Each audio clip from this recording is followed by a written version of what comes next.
Competitive Programming, and today's topic is going to be suffix arrays. So, usually, suffix arrays is one of the topics that is going to be on the tougher side in the programming context. Usually, if you talk about code forces, it usually appears as a D or E level problem. So, yeah, it's a pretty advanced data structure, and at the same time, it's pretty powerful as well. So we will be charting it. So yeah. So what is going to be today's agenda? So first of all, am I audible? Actually, I can't see the chat. So let us try to make this as interactive as possible. You're audible. Uh, so since I can't see you all, it would be nice if you could just unmute yourself and tell me any questions you have or any question you want to answer, because I can't see you all and it would be more of like talking to a wall if I am looking at a blank screen. So if you keep on answering, it would be good for uh, the class. Yeah. So first of all, check.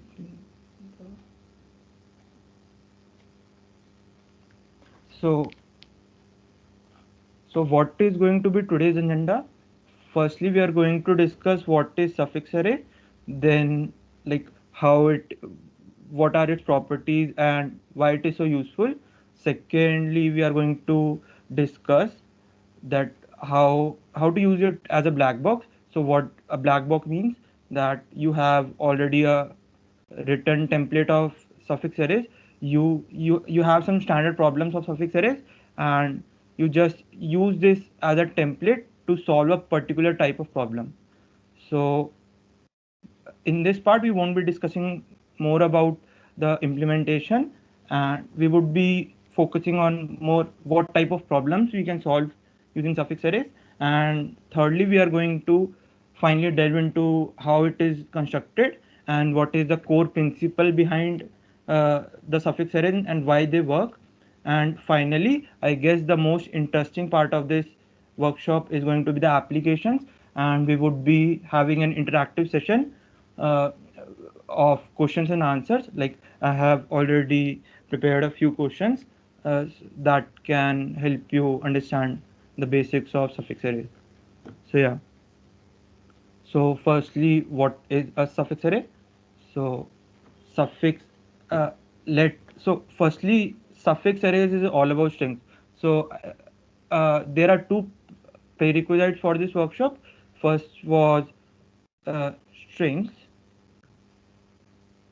and second was range data structures. Uh, it can be sparse table or segment tree. If you know both, it's well and good. If you know neither of them, it's fine as well. We will be discussing about that as well. So first of all, we are given a string, say a b. What suffix array computes is, uh, so this is my suffix array data structure. I put in a string s into this data structure, and it gives me an output, an array of length n. So its mod s is equals to n. So it gives me an array of size n, where the ith element gives the position of the suffix that is starting, uh, that is placed in the sorted order at the ith index. So and suffix array will contain the integer that represent the starting indices. So since this is a suffix array, so we will be handling all the suffixes of a string.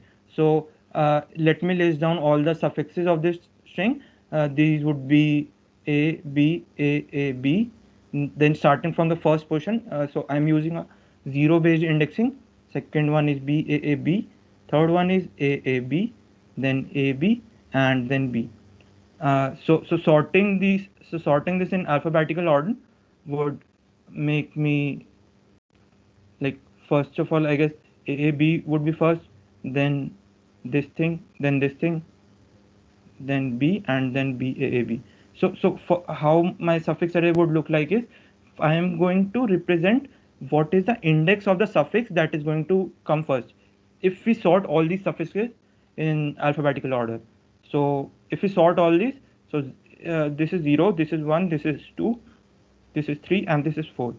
So firstly, uh, this would come, then I guess this would come, then this one, then this one, and this one.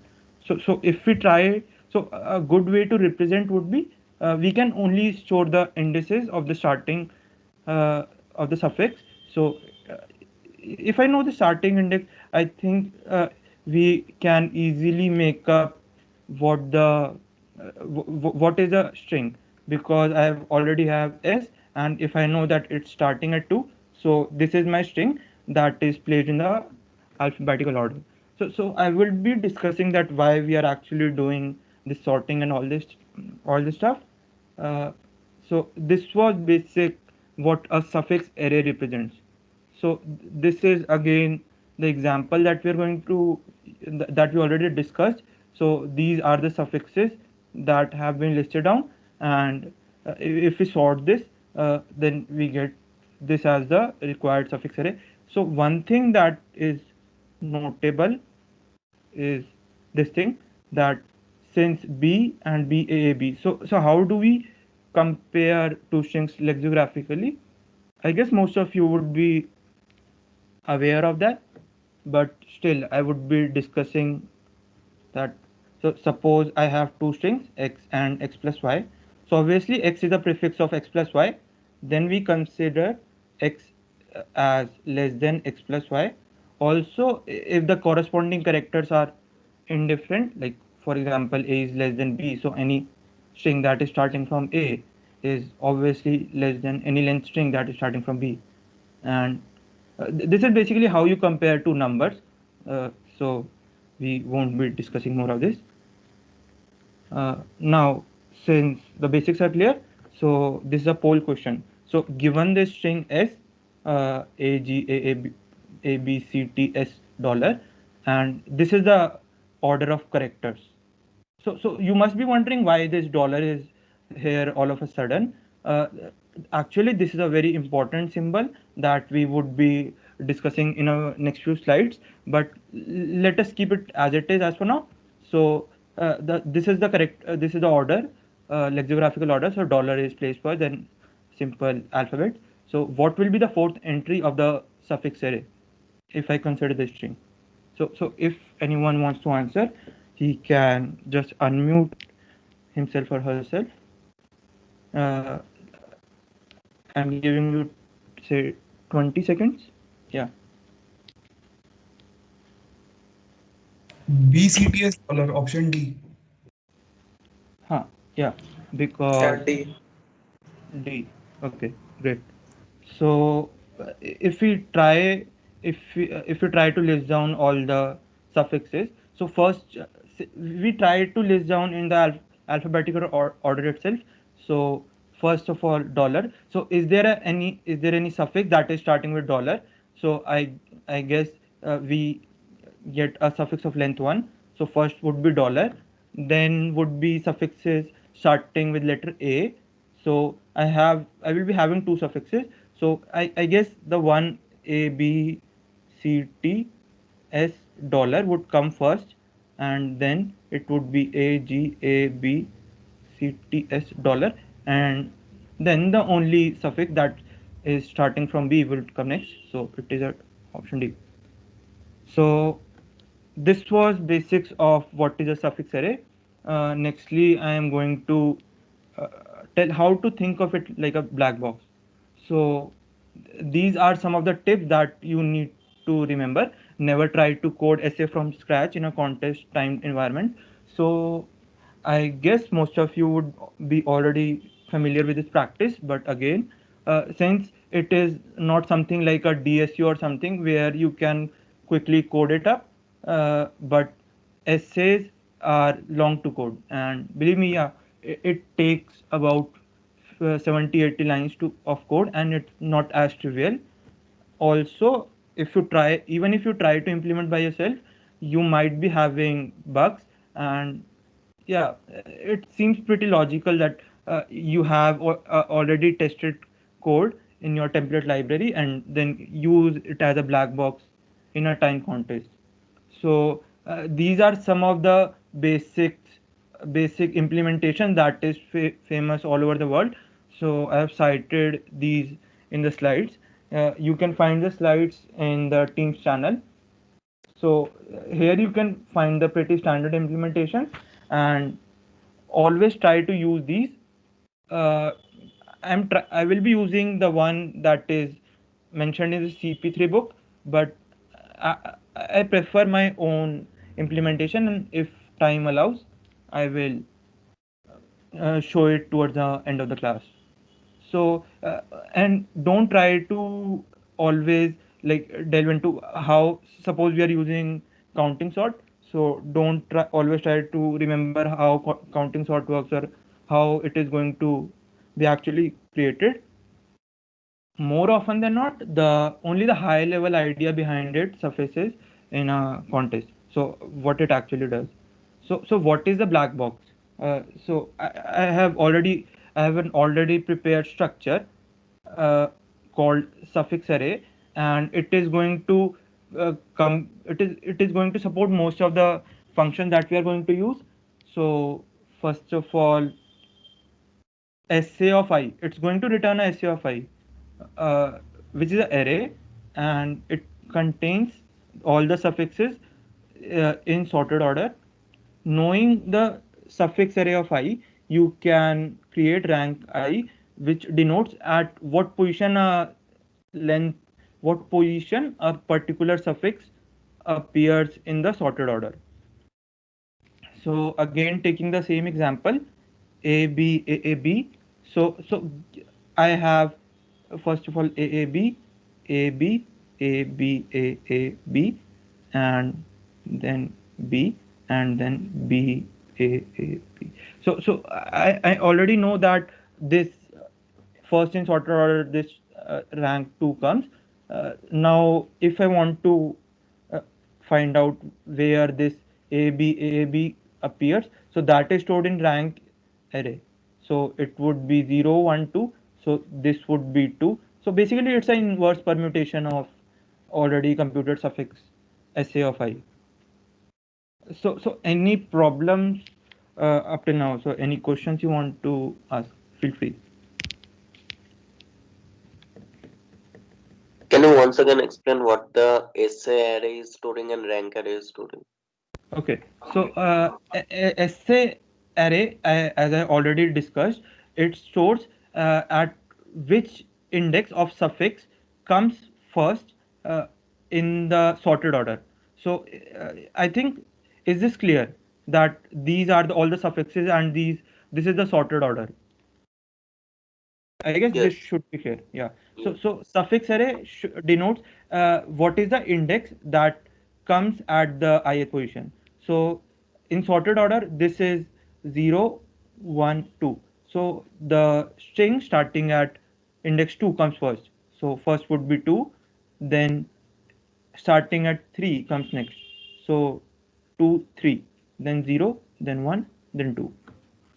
And rank I is basically the inverse permutation. Where does this suffix ends at in the sorted order? So is it clear now? Yeah, fine. Any other questions?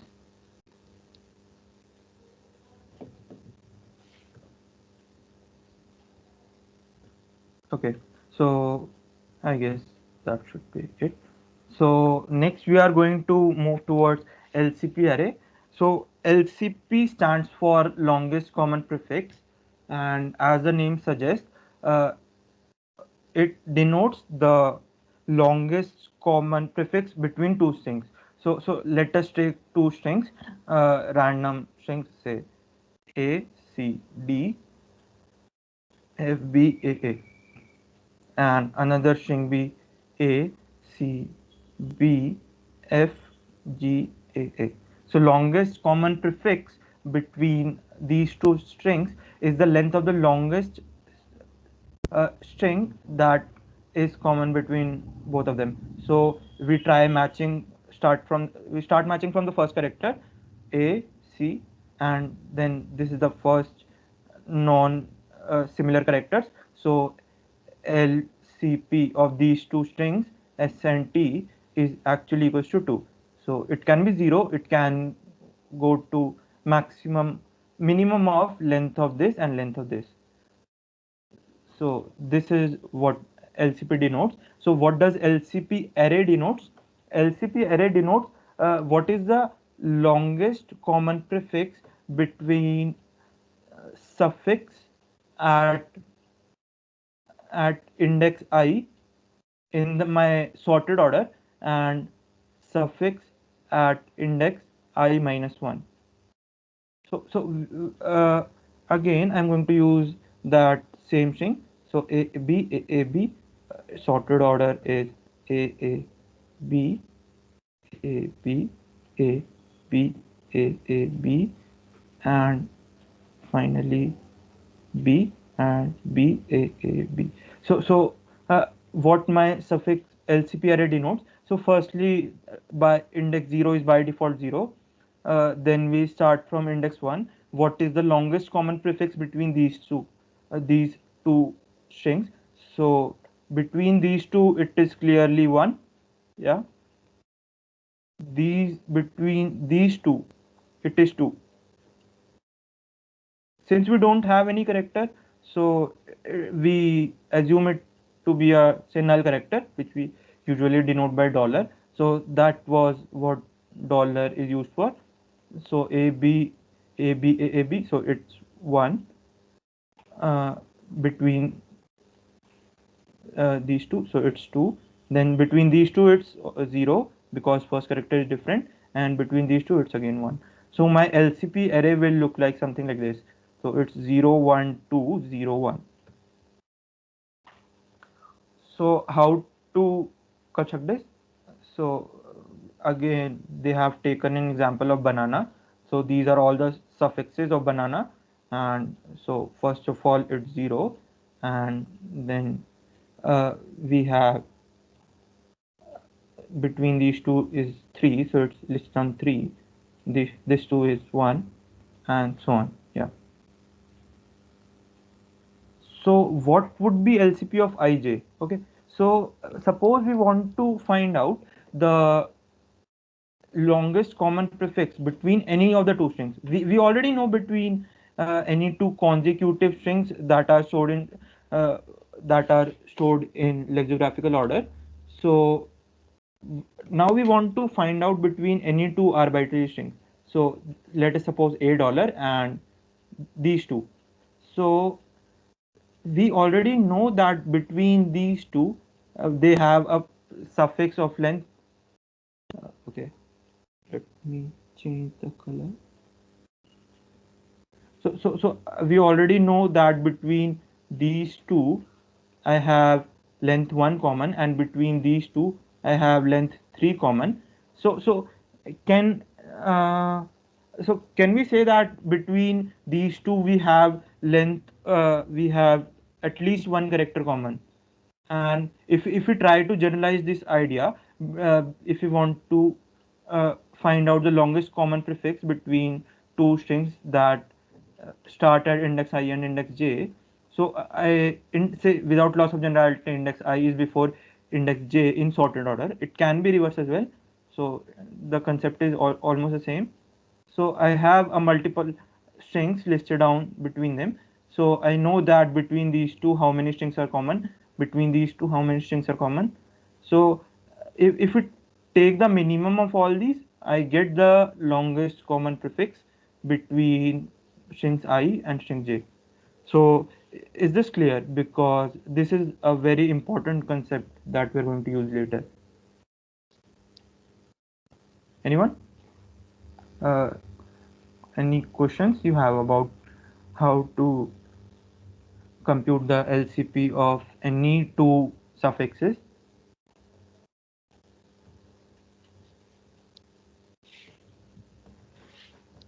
I guess, yeah. So we shall move ahead. So yeah, we have generalized this. So what is LCP between I and J? So this we want to find the LCP between strings kept at index I and index J. So it is between so it is actually minimum of I plus 1, I plus 2, I plus 1. So this was actually a poll question that I answered. So, I'm sorry. So what is the full black box? Full black box is we have actually two arrays. One is SA of I that denotes what is actually the sorted order, and second is LCP of IJ, so that denotes what is the longest common prefix between every two windows of size 2. So using SA of I, we can also calculate rank of I. Uh, that's just the inverse permutation. And using both these two arrays, uh, almost 90% of the essay related problems can be solved. So this is how you are going to use it. So next we move to how do we actually construct it. So I guess all the things are clear. So let me just check if we have any questions in the chat. Okay. So am I audible? Hello? Yes. Yes. Yes. So how do we actually make it? So we will discuss three methods. First one is going to be the slow method. Then we will actually cover the n log square n method, and finally we move to the fastest of all of them, n log n. So can anyone just unmute yourself and tell me what is the brute force way of finding the suffix array? Anyone? Create all the suffix and then lexicography sort that suffixes with Yeah. taking the index. Huh. So I guess sorting will take n log n time and multiplied by time of O of n for comparison. And this n log n is for sorting. So we already know that we can't actually do better than this n log n if it's a comparison based sort. And so we actually, if we want to make it faster, we actually want to uh, reduce this O of n factor. So the most of the time is being consumed in actually comparing two strings, uh, say S and T. We are comparing them character by character, and the first different character gives us the actual the first different character gives us the actual comparison. So we want to do this quickly. So one way of comparing two strings is actually this way of iterating over all the characters. Second way is that it's more of a divide and conquer way. So let us suppose I divide both of these strings into two halves. If we can efficiently compare these two, so then we are actually able to use matlab, we will actually be able to compare whole of the string in log n steps using divide and conquer. So we need to so it's more of a divide and conquer way of comparing two strings. So, does anyone have any idea on how it is going to look like? The divide on like we are given two strings and we want to compare these two strings using divide and conquer. Anyone?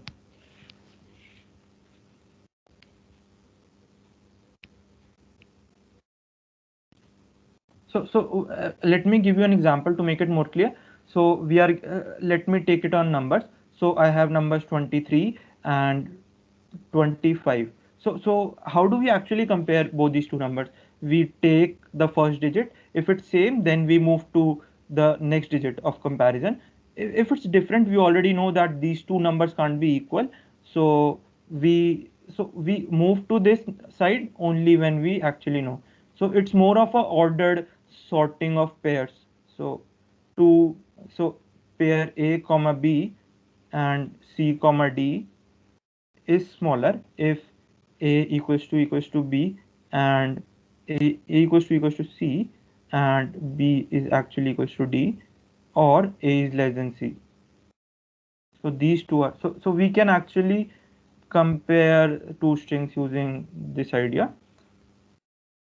So now can anyone tell me that how are we going to actually do this?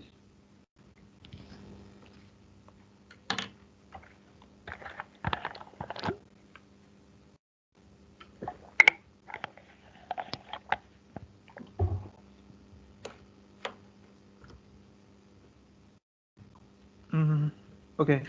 So, okay. Yeah. Go on. First we actually sort the characters, making a pair of integer and characters denoting the index of the suffix and the Yeah. character, and then we normal sort, maintaining normal sort the characters and maintaining that we get the respective index to which the character is mapped, and then we do this in power of 2 times. Means first we get one length, one character array, and then from that we get, using the indices of that character array, we get a 2 length string. So in that way, the whole string we get, as we get a pair of indices, so we compare using the technique you told, A comma B and C comma D, and then we get new indices. Like that we store the whole string. So yeah, you actually told the whole algorithm behind this suffix array construction. So yeah, it's more of a something like binary lifting thing, that we compare strings first chain. We first make pairs of two, and then we have, if you want to compare any two strings, say this string and this string. So we already know the sorted order between these two, these all. So if we first compare these two and then we compare these two, so it's more like, so did you already know this algorithm, or did you think it on spot? No, I knew it actually. Okay. So yeah, so this was actually something, it wasn't very trivial, so I expected. Yeah. So how are we going to construct it fast? So this is actually a string. So let me just try to dry run on how my suffix array is constructed. So I have this string A, and dollar.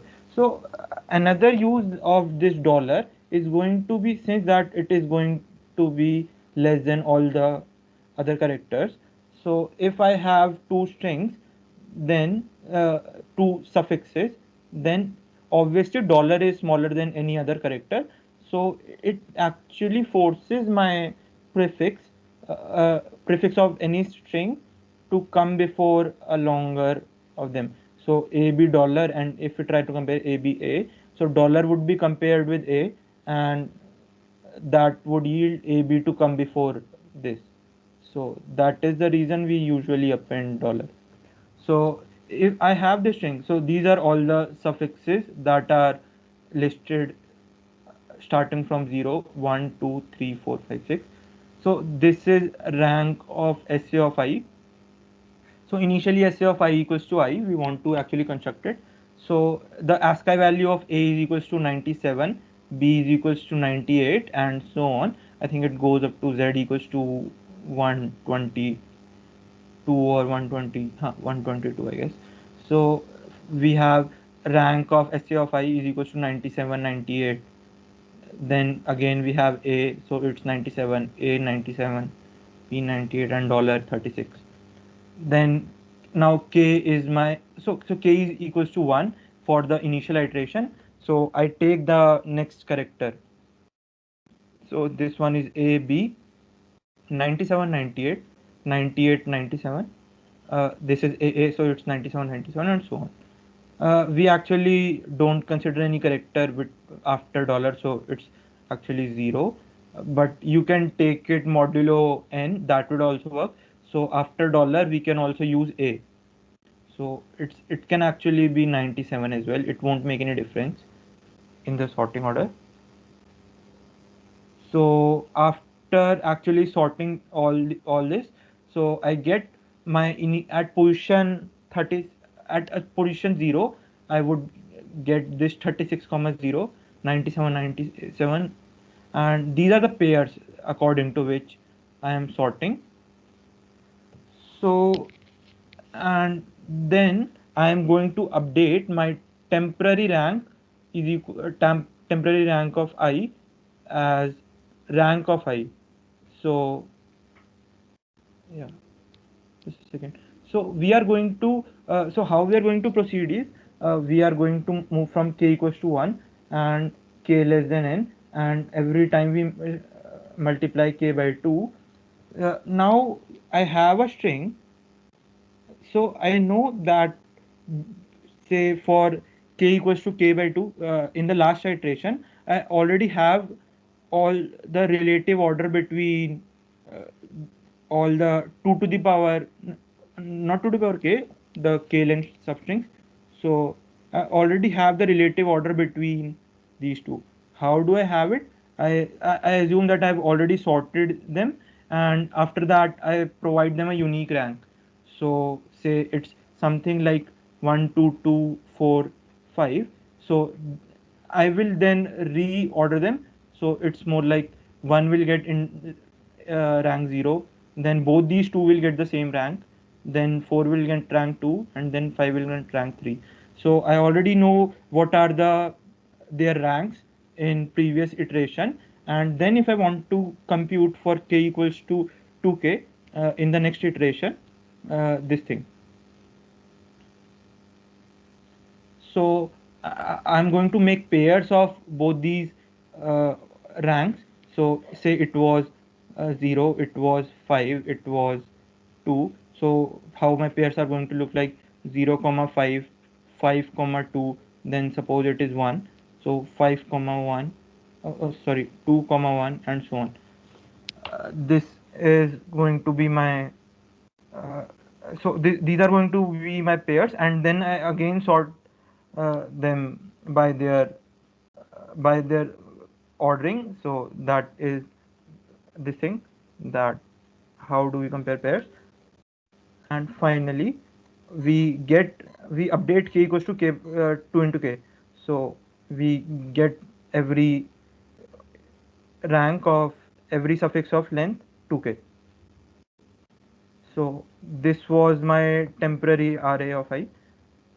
Uh, then so actually it's just a dry run of the whole algorithm on both of these. So its initial rank was $0, and then we give it 0, a b dollar.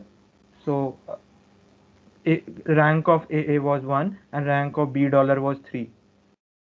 Using this, rank of b dollar was 3 and rank of a was 1. Similarly, we take the each two characters. So rank of AB was 2 earlier, so it is 2 now as well. And then we have AA. AA was 1, so AA was 1. So we would actually be looking at the code, so don't worry if you don't get this at first glance. So what is the algo? So the algo is pretty much all explained. Sort all the pairs from rank of SA of I and rank of SA of I plus k. Give IDs to all the pairs in ascending order. So as I discussed, that we give all of these a particular ranking, and then I make pairs and then sort all these pairs and update the rankings of each of the starting indices. So this is actually the code. So is the basic idea clear? I know it's something that is not very trivial, but if you have any questions, it's better to ask them now.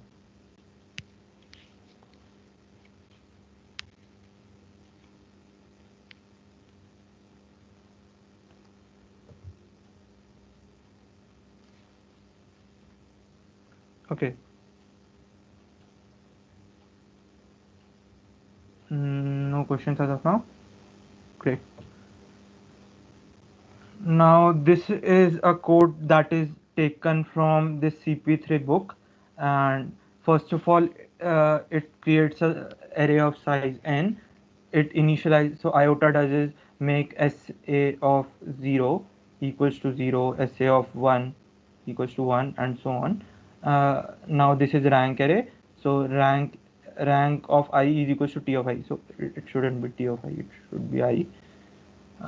Now we move to the actual algo. So I start k from 1 and then I move towards k less than n, and k, this is actually k equals to k into 2. This is a left shift operator that actually just multiplies it by 2. So what this counting sort function does is, so given a string, it knows the index, of uh, the current set of k characters starting at this index, and we also have the rank of index of I plus k. So this would be I plus k. So firstly it sorts using this I plus k, the second argument of the pair, and then it stable sorts using the first argument. So why am I actually using k? Because we actually have that rank at any point is less than equals to n. So we are already having the numbers bounded between 1 to n, and in that case we are using counting sort to actually bring down the complexity from n log square n to n log n. How is this n log square n achieved? So this runs up till uh, log n times, because every time we are multiplying by 2, and sorting actually takes n log n, so the total time is n log square n. If you use counting sort, so we can actually decrease n log n of sorting to O of n. So that is how this O of n log n comes. Then we have actually this updated SA, and then this is actually just reassigning the rank. So if the my array looks like 3 5, so it just assigns 0 1. If both these are so this is not equal to the previous one, so 2 should be given 2. Now these two are equal, so it should be given the rank of its previous element, and so on. This is actually a nice optimization, uh, because can someone explain it to me that why are we actually breaking out of the loop if rank of my last position is actually n minus 1?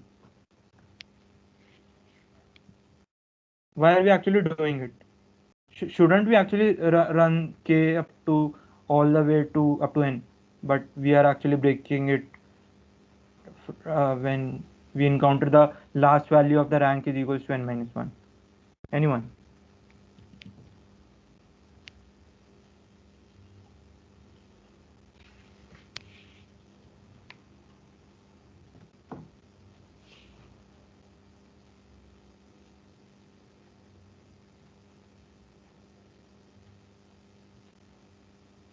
Okay, so basically we have already from 0 to n minus 1, we have already assigned distinct ranks to each and every one of them. So that means in the next iteration as well, we are not going to change the indexes, the ranks anymore, because they are already distinct. So at the end of this loop, we are going to eventually have a rank of suffix array of n minus 1 equals to n minus 1, because this is suffix array, and this is this is actually the inverse. So n minus 1, SA of n minus 1, and inverse of this, it's actually n minus 1. So at the end we are going to have this condition, but if we encounter this, then we are actually going to break out of the loop. How we are going to make LCP array? So we actually want to construct this LCP array. So I have already constructed my suffix array. This is how my suffix array looks like. I have omitted, I guess, dollar in this. So dollar should be getting some rank of -1, but we don't consider dollar. So we start building the LCP array from smallest to largest. So how it is given by this Kasai's algorithm. So we already have, so we want to find out what is the lowest common prefix, longest common prefix between some two strings in the sorted order, and we already know the LCP between say smaller length strings. So it's more like, if I know that between string starting at suffix I and string starting at suffix j, they have say k characters common. I'm assuming I comes before j in the sorted order. So if we are going to find out the LCP of j plus 1 with I plus 1, will it be at least k minus 1? Because I have all these characters, first k characters same, and if I move I to I plus 1 and j to j plus 1, so it will be actually, so can I say that they would be having at least k minus 1 common characters? So is this thing clear? Actually, this algorithm is a bit hard to follow. So if you don't understand, please just ask it right now.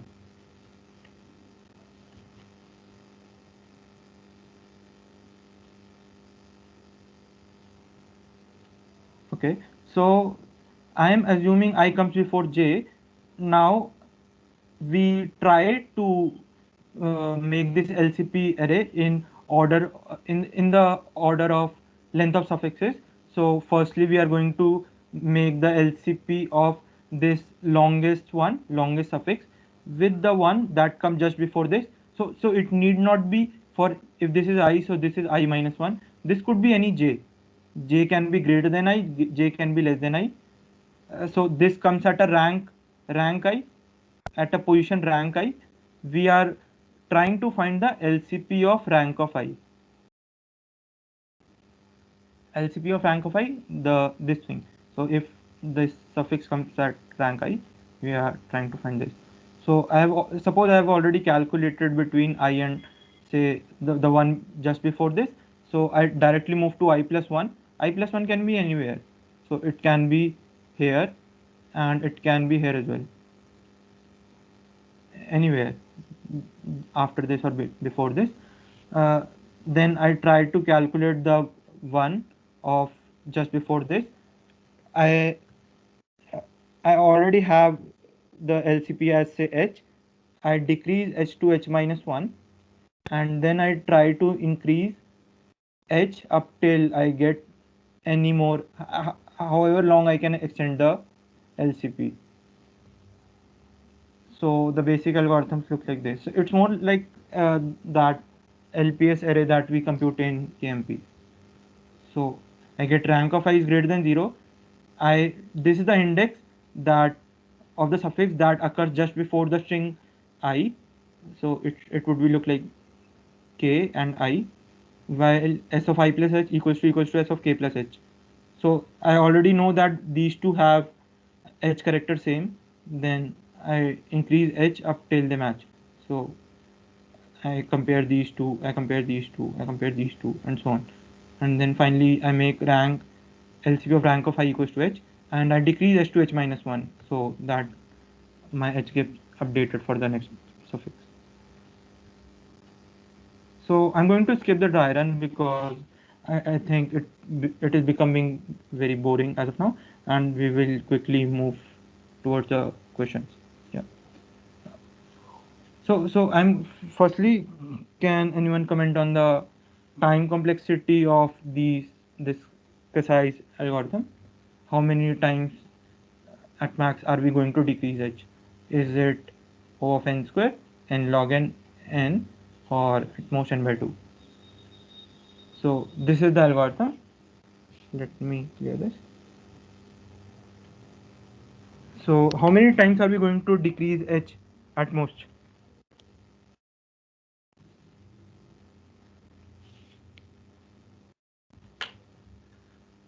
Take your time.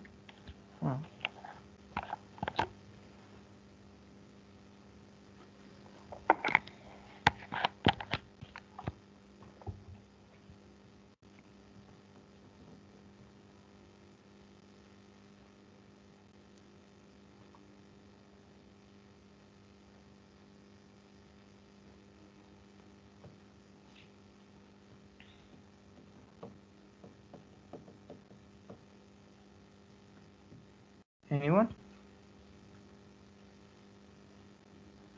So it's pretty much intuitive that in each iteration I'm going to decrease h at most once. So at most it is going to be decreased n O of n times. It can be less than n, but it can't exceed n. So this is the explanation. So we are going to decrease h at most n times because it still remains positive. We the LCP, so the h is actually LCP of some index, and it can be at most n if n is the length of string. So h is always less than n, and we decrease it by 1 at most. So it's more like we increase it, we decrease it by 1, and it is bounded by this line. So we can actually prove that we won't be having the total number of ups and downs to be greater than equals to 2n. So it would always be less than equals to 2n. So the total time complexity of this thing is going to be O of n actually. So let us move towards the interesting part of this workshop.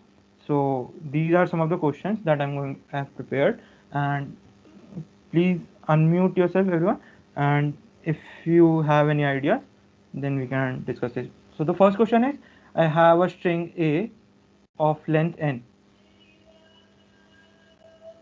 and I have ordered, and I have m different strings bi, and such that summation of all the length of the string is bounded by m. So for each query you have to answer whether this bi appears as a substring in a or not. So uh, any ideas that a brute force approach would also do? Any idea how you are going to do this? You have to answer queries, m queries, suppose.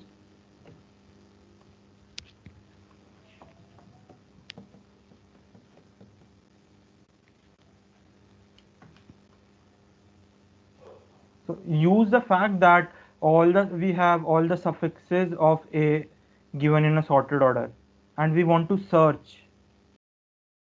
So Searching and sorting. can we make the suffix array, and after that searching as everything will be sorted, so searching in binary search manner whether it is Yeah. exist or not? Yeah, this was actually the answer. So say some bi appears at at index I, so it will be a prefix of suffix starting at index I. So index I must be somewhere, say here in the in this suffix array, and we can actually binary search over this sorted array to find this length of bi. It's more of like binary search thing. All the numbers are present in sorted order, and we want to find out whether a number exists or not. So it's pretty much analogous. So I so sub, searching for a substring in A, this gives us a complexity of n log square n. This can be actually n log n using counting sort, but yeah, I kept it n log square n, and it would be for searching only one bi, it would be mod bi into log n iterations.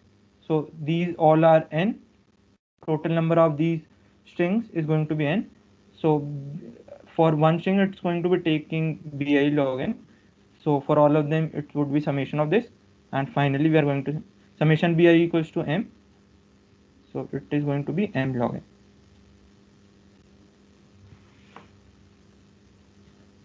Next thing, so I need to find the longest substring that occurs at least k times.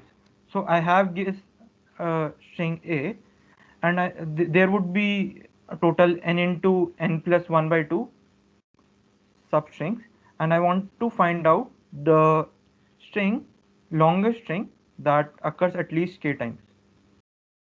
So a substring can occur multiple times. So I want to find the longest one that occurs at least k times. So the question is clear.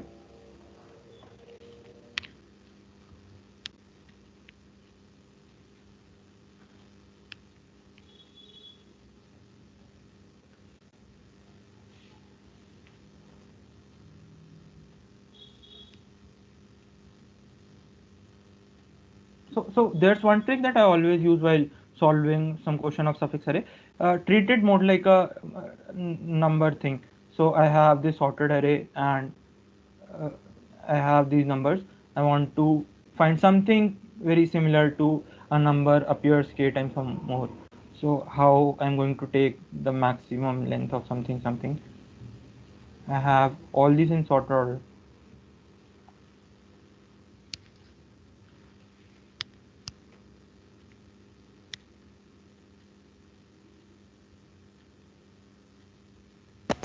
Hello. Yeah. Maybe we can do a sliding window in the suffix array and compare the LCPs. And why will it actually work? If all the LCP in a certain window is greater than the minimum, then that will be like all the okay. Wait, that might not work. So my only question is that why are we considering the windows of size k? Because we are actually given greater than equals to k. So why not take something greater than equals to k? K window Yeah, size. like if k it occurs k times, then we are satisfying the constant already. Yeah. Then we don't care if it satisfies more than that many times. So yeah, this was actually the answer. So we are actually going to iterate over all this windows of size k and take the LCP. Now how are we going to take the LCP? How are we going to take the minimum between this? So this can actually be done using segment tree or a sparse table. So sparse table actually answers the query of minimum in a range in O of 1, and segment tree actually answers it in O of log n.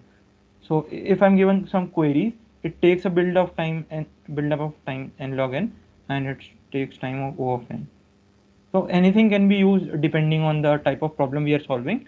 So if we are say we have already constructed a sparse table of this LCP array, so we are going to take minimum of I and I plus k minus 1 query and store it in a variable t, and update answer equals to max of answer comma t. So is this clear? So we are actually taking the minimum in every window of size k and actually going to update the answer. We are actually not taking the window size to be greater than equals to k, because eventually the minimum will actually decrease, and even if it's a window of size k, we are actually satisfying the constraints. So yeah. So next question is finding the longest palindrome in a given string. So I am given a string, say a. I need to find the longest substring, which is a palindrome. Palindrome. I don't think that I need to explain it, but it reads something. It is something that reads same from front and back. So how are we going to actually do this using suffix arrays and LCPs, of course?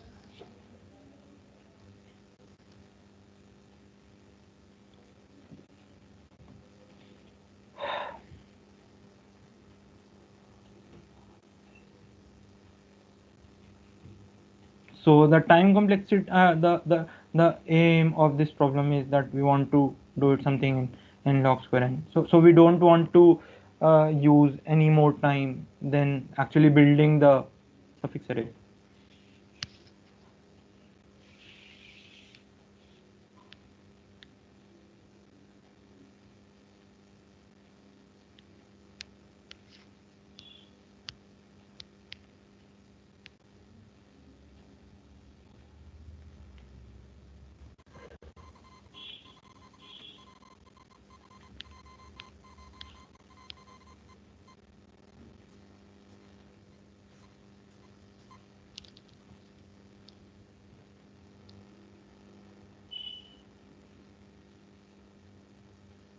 Anyone?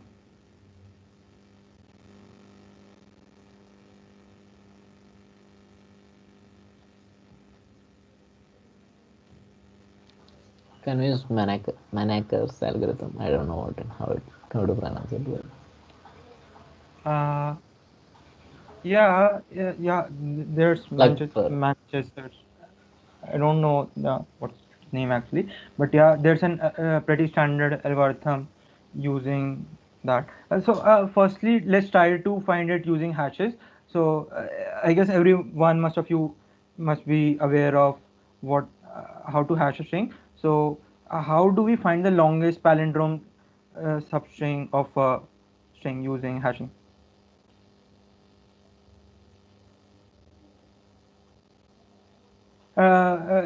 Take it in n square. Yeah, n square is acceptable. So this is my string A using hashing.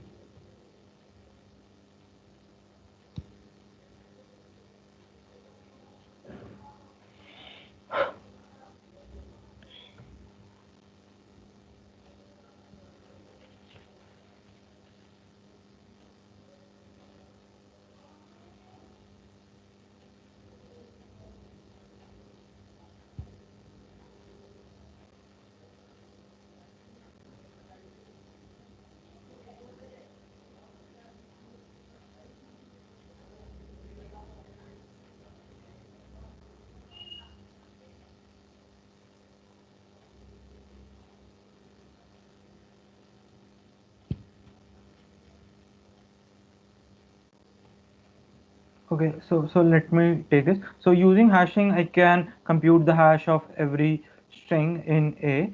I can then form A dash equals to reverse of A,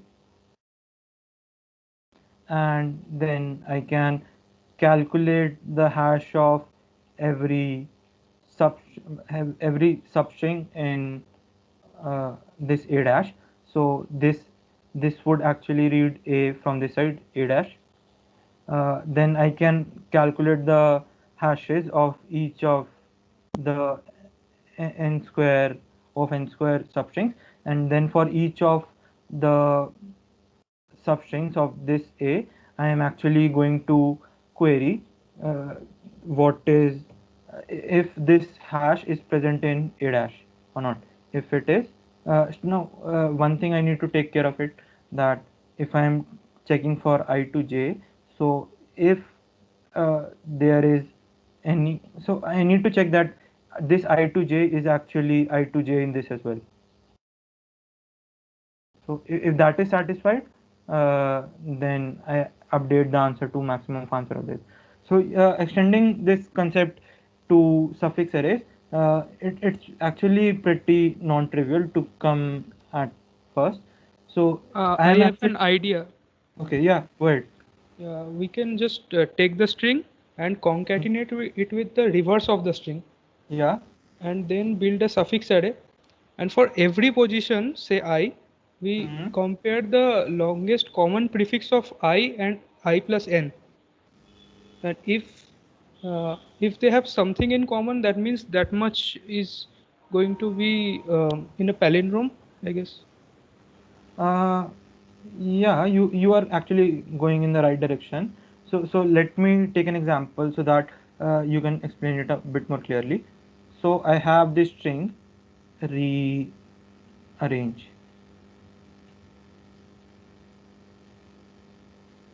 right? So you are actually, so this is A dash would be something.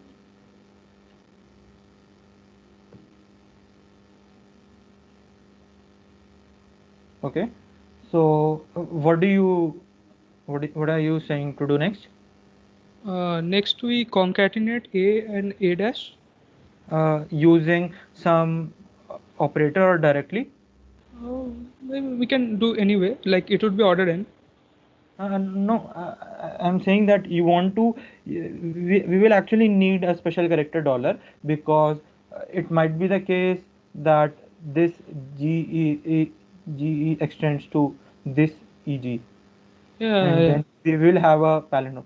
So maybe we want to append a hash in between them, so that it's a delimiter. Yes, yes. So our final string would look something like this: E G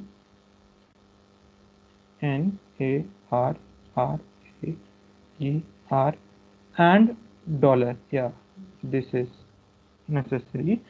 So next, what are we going to do? I build a suffix array over this big Yeah, string, yeah. and then for every position, I say I this I. yeah, I compare this with the position. It will map with the if we would have reversed the string. Okay, so this is actually second R from this. So this one, right? Yeah. So next. Yeah, then we like move the next character of that one, like the next R. Okay, so it will actually be the previous R in this one. Yes, yes, yes. Okay, so this R. Okay. And then compare the longest common prefix Between between this suffix and this one and the ith from the end. okay. Yeah. And how are we going to calculate what is so this is actually trivial. So this can be done using LCP minimum between wherever this occurs and wherever this occurs. So Yes. this will only work for even length strings. So suppose I want to find out We can actually do it for odd length because just like we move one to the right, we can move two to the right and check like two think again. comparisons. So this is actually NaN. So okay. So we have this A and we have this A. So you are saying between one to the right? No, no. When we N? will compute for n, like Mhm. NaN, first Mhm. n we will compute, we will go to the A and also to the n, the next n. Okay, okay. Yeah, I'm getting this. So we would actually be comparing Yeah. this N, and here we are going to comparing this N. So Yes, yes. one before this and one after this, and then we are going to take the LCP of both of these. So Yes. in that case it would be 1 plus LCP between these two, and in even case it would be just LCP of I comma j, 2 into. Yes. Into two, huh? Huh. So yeah. Any questions regarding this one? Because this is a kind of very important question.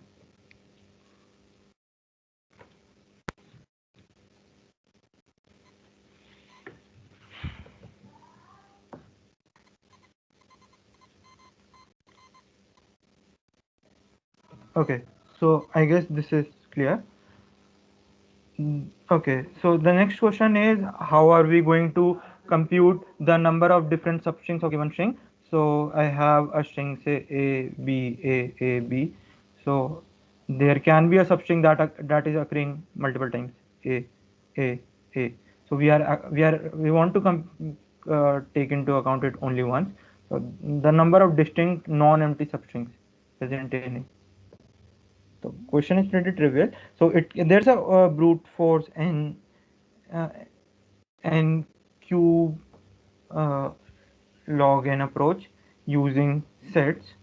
It can be optimized to n square log n using hashes. we want to do it something in n log square n of n log n.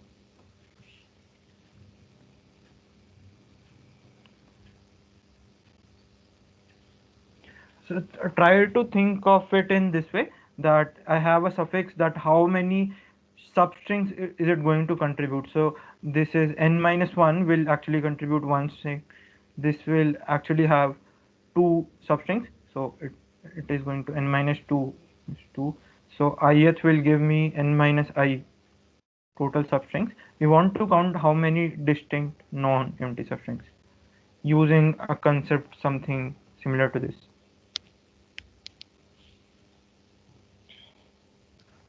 Basically, can we think like that one? Basically, how many common substring will be forming by counting some LCP things and then subtract from the total number?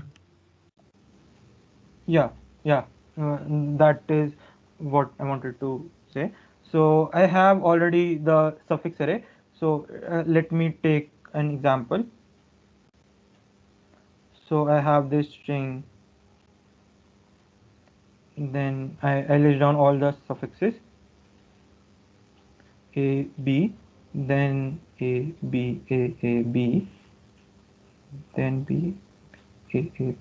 So firstly, I'm going to directly take into account three substrings that this is going to have.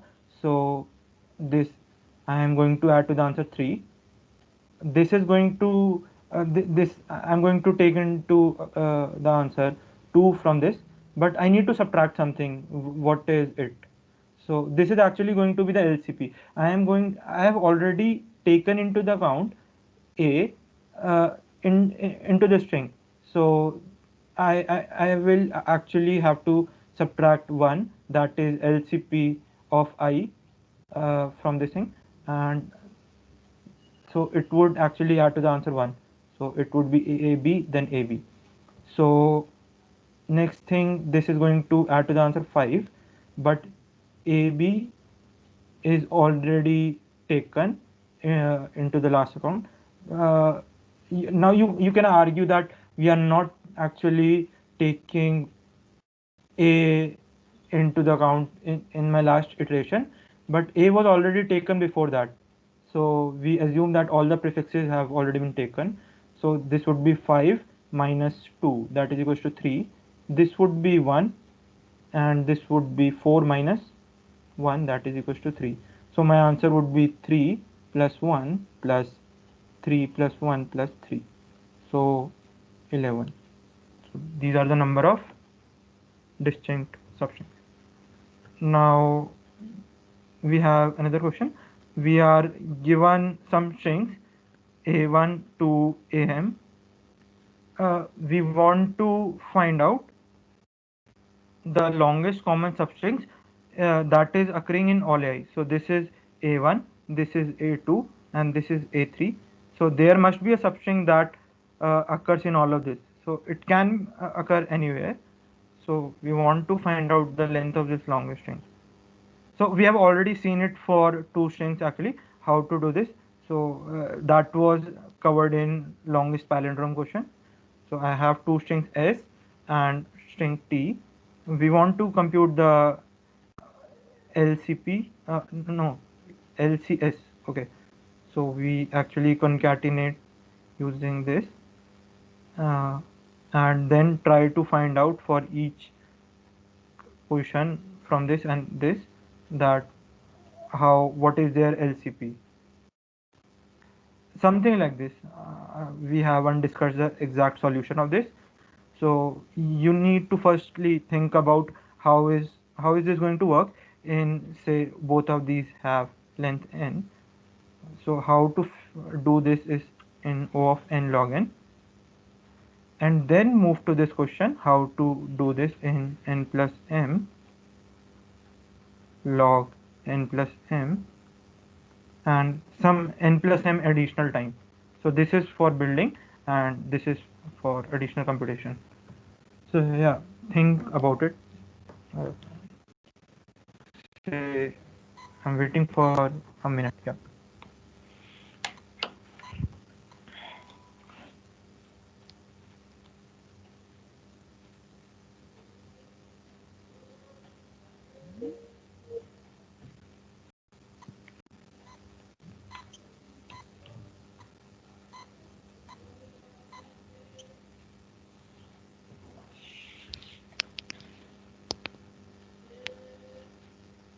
So one way is to compute to try to find out the LCP between every suffix that starts in S and starting at T. So that would be n square. Can we actually optimize this?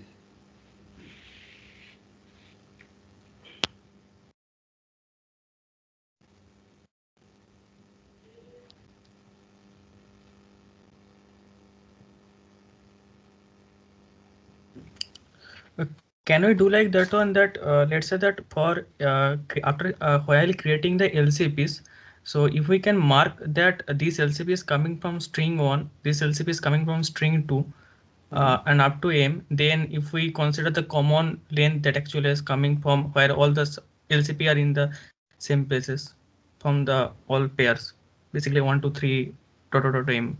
Mm-hmm.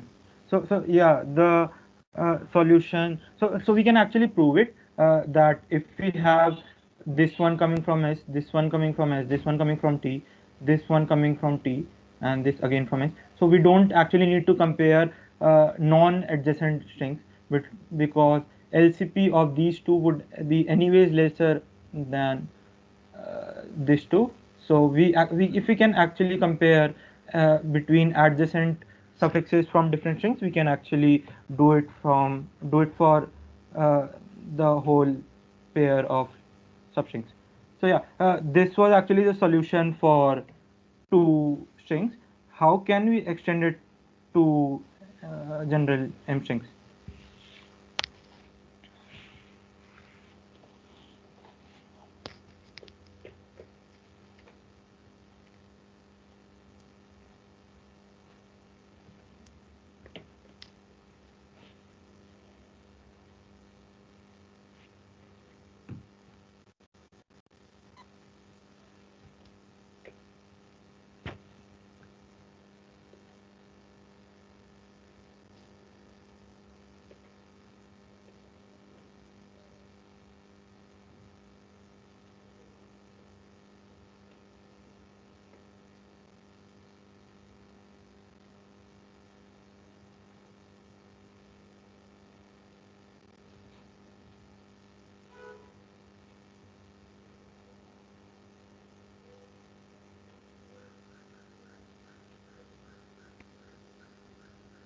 Anyone?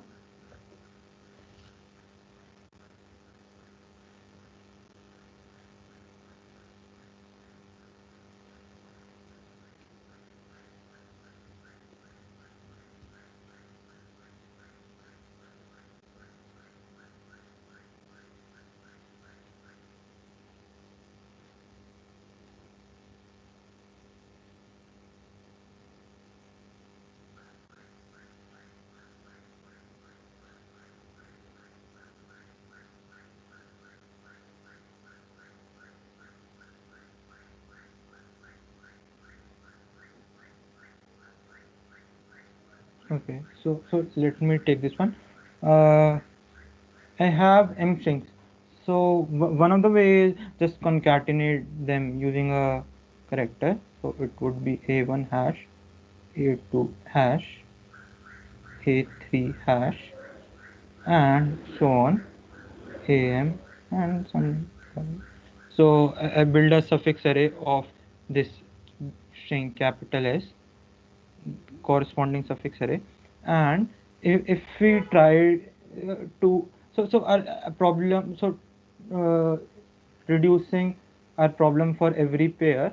So if we can actually find out a window that contains all of this, a suffix from all of these M strings, and then take the smallest window, we can actually compute the LCP of all this. So that can be actually done using two pointers. So for each I, I'm going to compute the smallest j uh, that is going to contain all the suffixes from string a1 to a3 up to am, and this can be done using two pointers, and I have I and j and take the LCP between all of this. But there's a catch. There's something wrong in the solution. Can just anyone point out what can be the possible mistake that I am doing? The idea seems to be correct, but there's a small mistake that I'm just making. There is actually two small mistakes. So please feel free to point out if you can find it.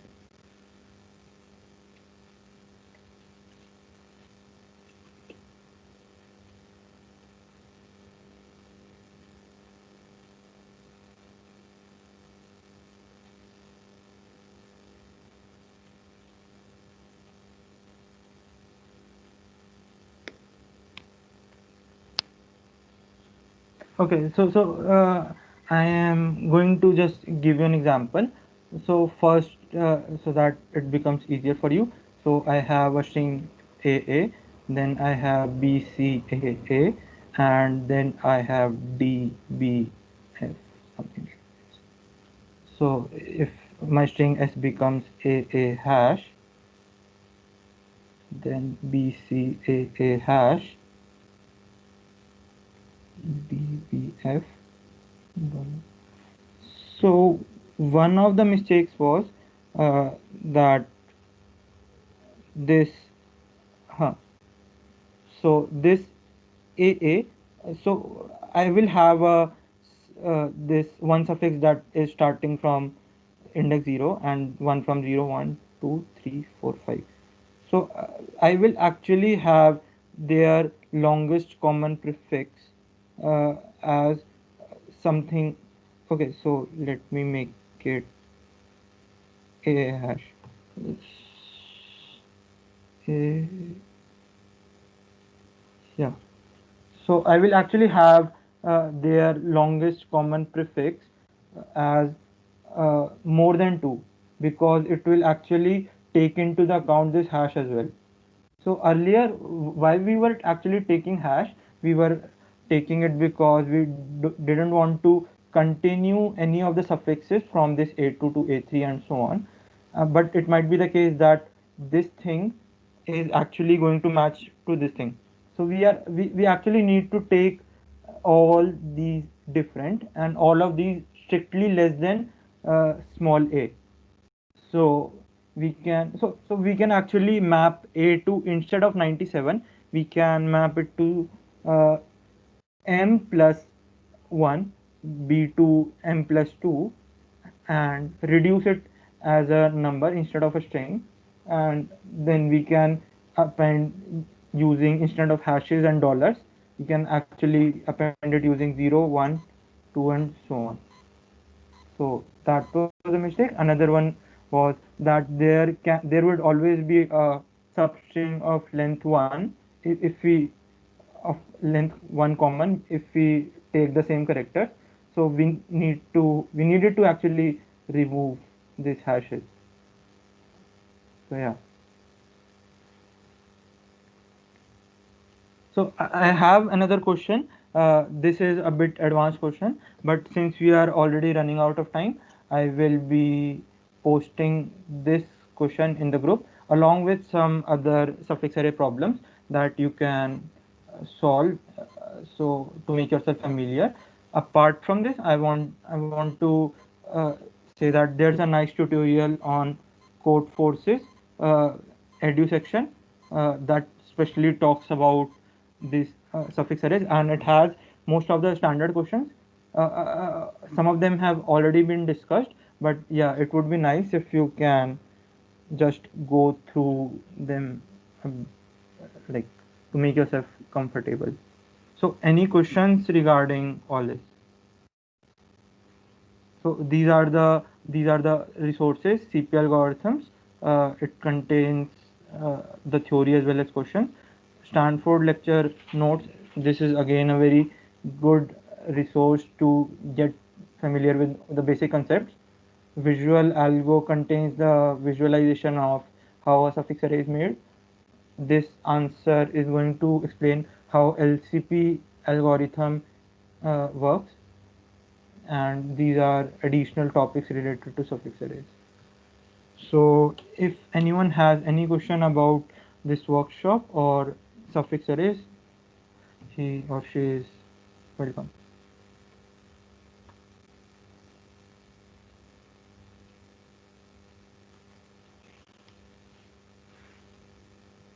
Okay. So I don't think there is any question. So we would be